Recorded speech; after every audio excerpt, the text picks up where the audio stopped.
नमस्कार। आप सभी को भगवान बसवेश्वर की जन्म जयंती पर बहुत बहुत शुभकामनाएं। कोरोना वैश्विक महामारी ने जो संकट पूरे विश्व के सामने उपस्थित किया है, उसे देखते हुए मेरी यही कामना है कि हम सभी पर बसवेश्वर की कृपा बनी रहे और हम भारतवासी मिलकर इस महामारी को परास्त कर पाएं और न सिर्फ भारत का, पूरी मानव जाति के कल्याण में कुछ न कुछ हम योगदान दे पाए। साथियों, मुझे भगवान बसवेश्वर के वचनों, उनके संदेशों से निरंतर कुछ न कुछ सीखने का सौभाग्य मिला है। चाहे उनके वचनों को देश की 23 भाषाओं में अनुवाद हो या फिर लंदन में उनकी मूर्ति के अनावरण का अवसर, हर बार मैंने कुछ न कुछ नया सीखा है, नई ऊर्जा प्राप्त की है, नई प्रेरणा प्राप्त की है। साथियों, मुझे बताया गया कि 2017 में बसवन्ना के वचन के डिजिटाइजेशन का जो सुझाव मैंने रखा था, उस पर आपने व्यापक काम किया है और इसलिए मैं सबसे पहले तो आपको बधाई देता हूं। इस बार ये समारोह भी डिजिटली पूरी दुनिया में आयोजित किया जा रहा है। लॉकडाउन के नियमों का पालन करते हुए एक प्रकार से ये ऑनलाइन समागम का भी बहुत उत्तम उदाहरण है। आपके इस प्रयास से बसवन्ना के जो उन्होंने रास्ता दिखाया है और उनके आदर्शों से दुनिया के ज्यादा से ज्यादा लोग जुड़ पाएंगे। साथियों, संसार में भांति भांति के लोग होते हैं। हम देखते हैं कुछ लोग बातें तो बहुत अच्छी करते हैं, लेकिन आचरण से उनका कोई लेना देना नहीं होता है। कुछ लोग ऐसे होते हैं तो ये तो जानते हैं कि सही क्या है, लेकिन सही को सही बोलने से डरते हैं। पहले स्वार्थ के तराजू से सब कुछ तोलते हैं।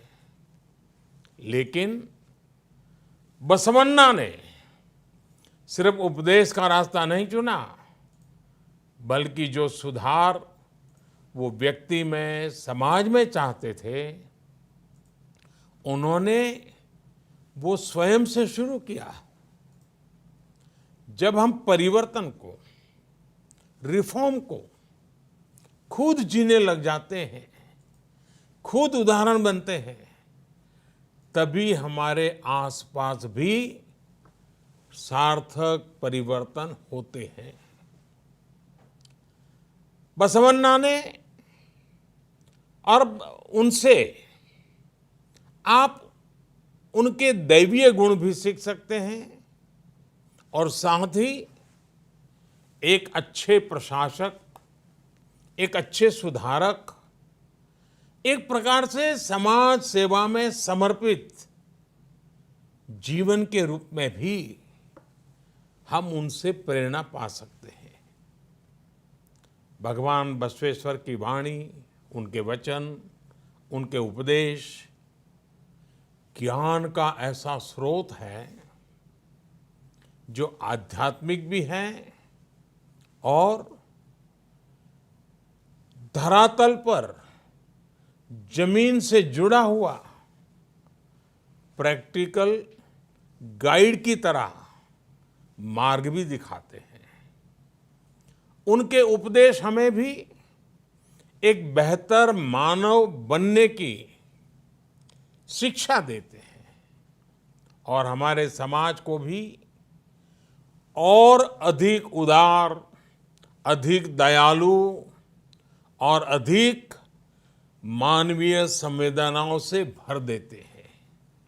और साथियों, भगवान बसवेश्वर जी, उन्होंने जो कहा वो ये भी बताता है कि वो कितने बड़े दूरदृष्टा थे।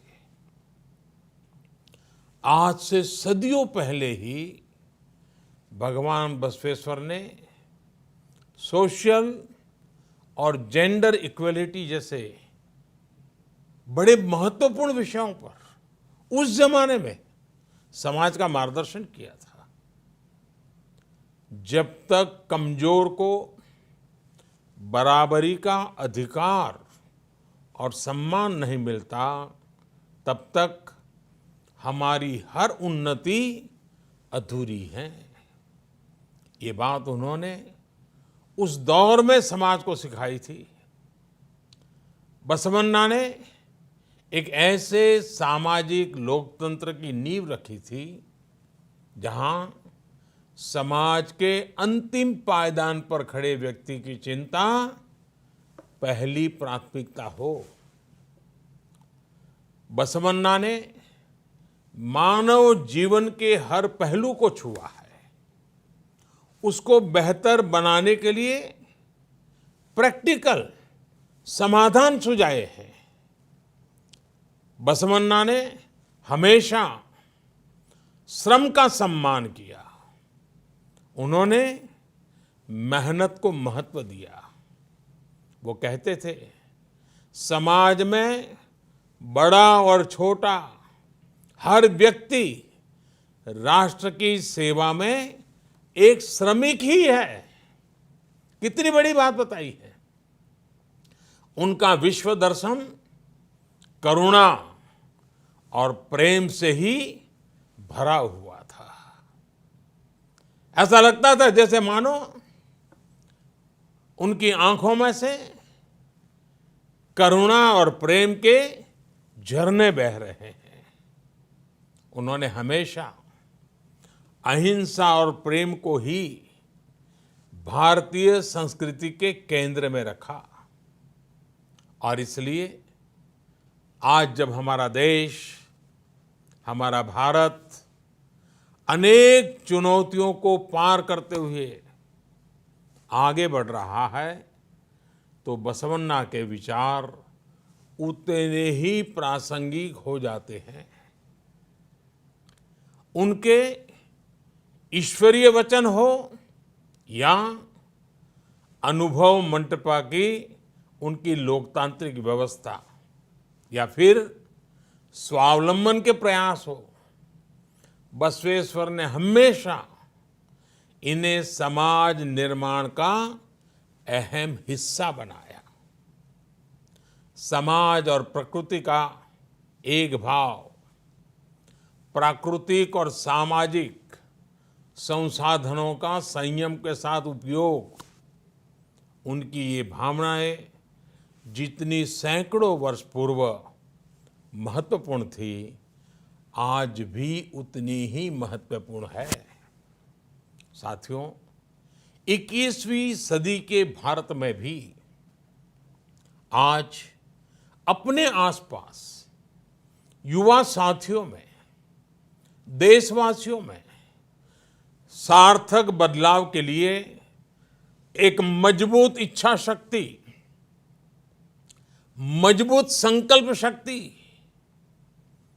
मैं हमेशा अनुभव करता हूं।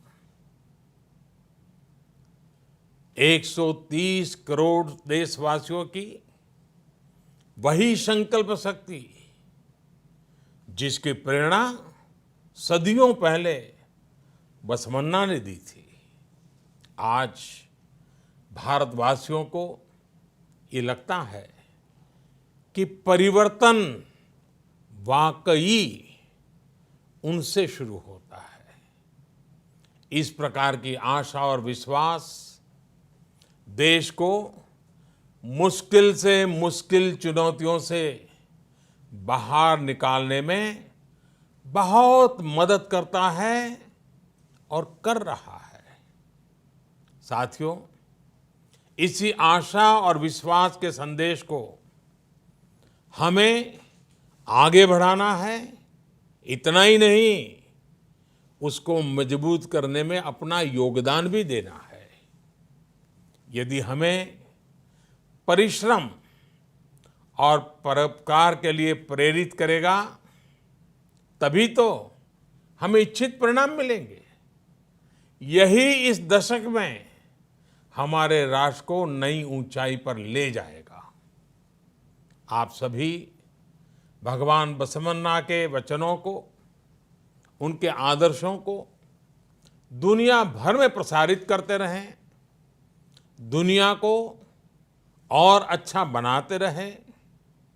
इसी कामना के साथ मैं अपनी वाणी को विराम देता हूं। हाँ, इन सब कार्यों के बीच आप सभी अपने स्वास्थ्य का भी ध्यान रखिएगा। और इन दिनों स्वास्थ्य का ध्यान रखने के लिए एक ही मंत्र है। जब दवाइयां नहीं है, वैक्सीन नहीं है और बीमारी कब कहां से आ धमकेगी पता नहीं है, तब एक ही रास्ता बचा है, 2 गज दूरी। हर एक के साथ 2 गज की दूरी। इस 2 गज की दूरी के नियम का हम पालन करें, औरों को भी पालन कराने के लिए प्रेरित करें। एक बार फिर आपको बसव जयंती की अनेक अनेक शुभकामनाएं। धन्यवाद।